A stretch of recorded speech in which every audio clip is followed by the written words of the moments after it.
ऐसी ही एक रात को नर्स अनंता, जिसने JNIMS हॉस्पिटल हाल ही में ज्वाइन करा था, रात को गायनोकोलॉजी डिपार्टमेंट में एक पेशेंट को अटेंड कर रही थी कि तभी अचानक से उसे कॉरिडोर में किसी के रोने की आवाज आई।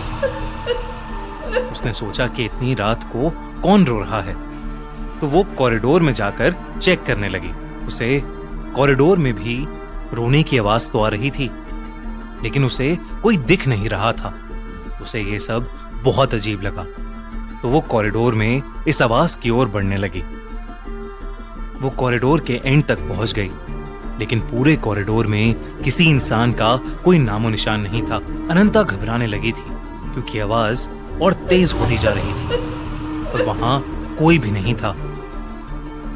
अनंता डर से वापस पेशेंट रूम में जाने लगी, और जैसे ही वो वापस जाने के लिए मुड़ी, उसको अपने पीछे किसी के होने का एहसास हुआ।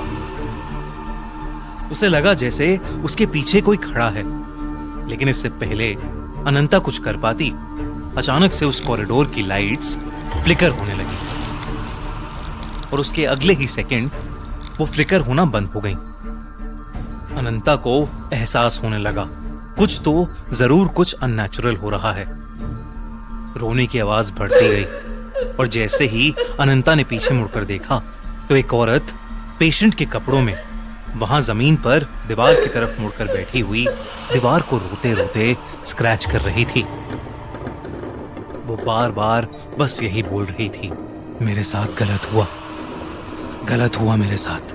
ये देखकर अनंता एकदम सुन्न पड़ गई थी, जैसे अनंता की बॉडी ही फ्रीज हो गई हो। अनंता को समझ नहीं आ रहा था कि अचानक से उसके साथ ऐसा क्या हो रहा है, और उसके सामने वो लेडी पेशेंट कौन है और ऐसे क्यों बिहेव कर रही है। अनंता ने उस पेशेंट के करीब जाने का सोचा, और तब अनंता ने देखा कि उस औरत के शरीर के नीचे का हिस्सा खून से लथपथ था। जैसे ही वो औरत अनंता की तरफ मुड़ी, अनंता के होश उड़ गए। उस औरत के हाथ में एक मरा हुआ बच्चा था, और वो उस बच्चे को लेकर अनंता की तरफ ही चलते हुए आ रही थी। पूरे कॉरिडोर की लाइट्स दोबारा फ्लिकर करने लगी। वो औरत आगे बढ़ते हुए बार बार यही बोले जा रही थी, मेरे साथ गलत हुआ, तुम सबने ये अच्छा नहीं किया, तुमने मुझे मार डाला। अनंता बहुत डर चुकी थी, और वो अपनी बॉडी को मूव ही नहीं कर पा रही थी। सामने से आ रही उस खून से लथपथ औरत की आंखों में इतना गुस्सा था कि अनंता का दिमाग चलना बिल्कुल बंद हो गया था। अनंता ने बहुत हिम्मत की और किसी तरह वो वहां से भागकर उस फ्लोर के वॉशरूम में जाकर छुप गई। उसने अपनी पॉकेट से फोन निकालकर किसी को मदद के लिए बुलाने का सोचा, लेकिन जब उसने अपनी पॉकेट में हाथ डाला कि उसने अपना फोन तो गायनोकोलॉजी डिपार्टमेंट में ही छोड़ दिया था।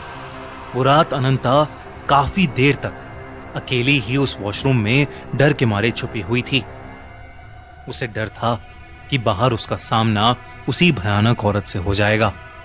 तभी अचानक से बाथरूम के दरवाजे पर जोरों से खटखट हुई और फिर अचानक बंद हो गई। इस सब के बीच अनंता की नजर उस बाथरूम में लगे एक बड़े से शीशे पर गई, और उस शीशे में उसे कुछ ऐसा दिखा जिसे देखकर अनंता कांप उठी। उस मिरर की रिफ्लेक्शन में वही खून से लथपथ औरत अनंता के ठीक पीछे खड़ी थी।